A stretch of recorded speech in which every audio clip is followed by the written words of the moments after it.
Hello everyone, welcome to a fresh episode of surgical sense, जहां हम छोटे बच्चों के सर्जरी के different options and treatments discuss करते हैं। आज हमने जो टॉपिक चूज़ किया है वो है हाइपोस्पेडियस, मतलब यूरिन का होल थोड़ा सा नीचे होना। ये बहुत ही कॉमन बीमारी है और जब भी पेरेंट्स को बताया जाता है पीडियाट्रिशियन की तरफ से कि आपके बच्चे को ये बीमारी है, तो बहुत ही पैनिक और एंक्शस हो जाते हैं, क्योंकि उनके मन में तरह तरह के क्वेश्चंस आते हैं कि मेरा बच्चा नॉर्मल तो होगा क्या, सेक्सुअल फंक्शन नॉर्मल होंगे क्या, और क्या उसको सर्जरी करवानी पड़ेगी, क्या उसको पेन होगा, एक्सेट्रा एक्सेट्रा। तो ये सारे ही क्वेश्चंस का हम आज एकदम सिंपल लैंग्वेज में डिस्कशन करने वाले हैं। और सबसे पहला क्वेश्चन है कि ये हाइपोस्पेडियस क्या होता है। तो हाइपोस्पेडियस एक सडन इवेंट होता है एक बच्चे के डेवलपमेंट में, जहाँ पे मम्मी के पेट में होते वक्त कहीं ना कहीं उसका यूरिन का पाइप बनने में रुकावट आ जाती है। इट्स अ टेम्पररी प्रॉब्लम और इवेंट विच अकर्स, जिसका दूसरे कोई सिस्टम पे कहीं कुछ असर नहीं होता है, बट उस टेम्पररी इवेंट की वजह से वो उतना बनावट रुक जाता है। तो यूरिन का जो होल होता है वो कहीं भी पेनिस के टिप को छोड़ के नीचे की तरफ, इवन स्क्रोटम की तरफ हो सकता है। हर 200 से 300 मेल बच्चों में ये पाया जाता है। So it is extremely common. Even पुराने प्राचीन पुस्तकों में भी ये लिखा गया है, इतना पुराना और वेल नोन कंडीशन है। तो अभी ये क्वेश्चन आता है कि जब आपको बताया जाता है कि आपके बच्चे को हाइपोस्पेडियस है, तो आपने क्या करना चाहिए। सबसे पहले पैनिक मत करिए, क्योंकि इस बीमारी में जनरली बच्चों को सूसू करने में या पेशाब करने में प्रॉब्लम नहीं होती। तो जनरली 6 मंथ्स तक तो आपको कुछ नहीं करना है। 6 मंथ्स की एज में बच्चे को किसी पीडियाट्रिक सर्जन को दिखा दीजिए, क्योंकि इस चीज़ का अगर ऑपरेशन करना है तो सही एज 6 से 9 महीने कम से कम या 12 महीने तक इसका ऑपरेशन हो जाना चाहिए। तो सबसे पहले पीडियाट्रिक सर्जन जब स्टडी करेगा आपके बच्चे को, तो वो देखेगा कि इसके अंदर ऑपरेशन करने की ज़रूरत है या नहीं है। कभी कभी जो यूरिन का होल होता है वो सिर्फ थोड़ा सा ही नीचे होता है, इसमें कोई भी फंक्शनल इश्यू नहीं होते हैं बच्चों को।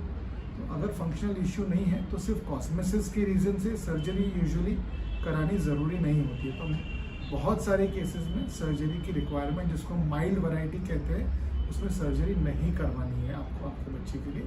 सिर्फ एक सर्जन को दिखाना है, उनकी राय लेनी है। अगर ये होल ज़्यादा नीचे है टिप से, तो फिर इसमें सर्जरी की संभावना ऑलमोस्ट 100% है।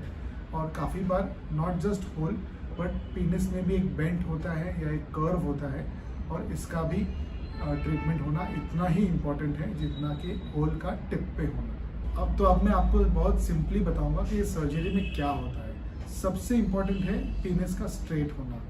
तो अगर पीनिस स्ट्रेट चाहिए तो उसके लिए उसका जो भी बेंट है उसको करेक्ट करना है, और ये हमारा फर्स्ट स्टेप होता है किसी भी सर्जरी में। अगर कोई भी बेंट है उसको करेक्ट कर दीजिए, वरना आपने होल टिप पे ला दिया और वो बेंट रहा तो उसका कोई फ़ायदा नहीं है।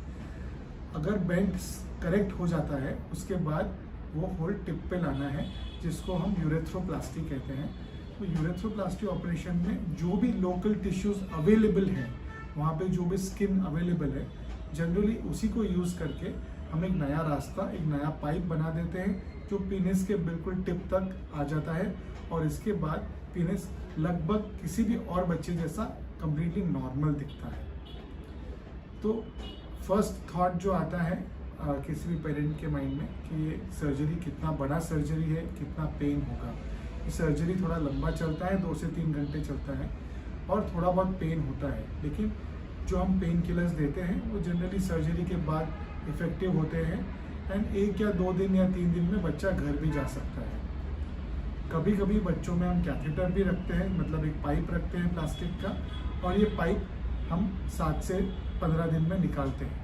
पर ये आप सब केयर हॉस्पिटल में सीख के घर पे आप खुद से ही कर सकते हो। सो ये केयर होने के बाद जनरली 1 से 2 हफ्ते में पूरा रिकवरी हो जाता है और बच्चा फिर स्कूल वगैरह नॉर्मली अटेंड कर सकता है। ये 1 से 2 वीक में भी बच्चा नॉर्मली खा पी सकता है और नॉर्मली चल फिर सकता है। सिर्फ थोड़े से रिस्ट्रिक्शंस होते हैं, वो फॉलो करने होते हैं। अब मैं 2 ऐसी चीज़ों की बात करूँगा जो माँ बाप को सबसे ज़्यादा परेशान करते हैं। एक है कैथेटर और एक है मल्टीपल सर्जरीज।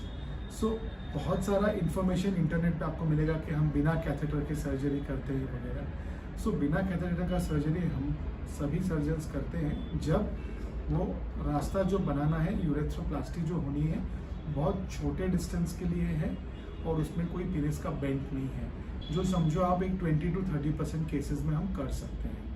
बाकी सारे केसेस में कैथेटर रखना यही मुनासिब है, क्योंकि लंबे अरसे तक हम ड्रेसिंग और उसका केयर ले सकते हैं।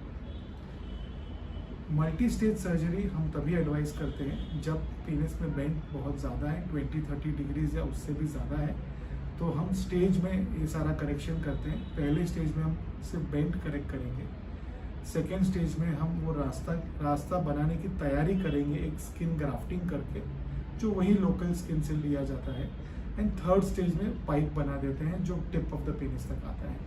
सो 2 to 3 stage surgery is the safest option जिन बच्चों को ज़्यादा बेंड है या तो वो होल बहुत ज़्यादा नीचे है। तो इस मल्टी स्टेज सर्जरी में ये हर टिश्यू, हर ऑपरेशन के बाद हर टिश्यू को 6 मंथ्स का गैप होना ज़रूरी है ताकि वो अच्छे से हील हो जाए। और पेरेंट्स इसके लिए बहुत ही एंशियस होते हैं कि इतना लंबा अर्जे तक ट्रीटमेंट कराना ज़रूरी है, बट इसका सबसे बेस्ट रिजल्ट आता है जिसके बाद कॉस्मेटिकली आपको लगेगा भी नहीं कि बच्चे का सर्जरी हुआ है। तो ये करना ज़रूरी है और यही उचित है आपके बच्चे के लिए। तो ये था एक शॉर्ट वीडियो हाइपोस्पेडिया सर्जरी के बारे में। प्लीज़ हमारे चैनल को लाइक करते रहिए और देखते रहिए फ्यूचर वीडियोस। Thank you.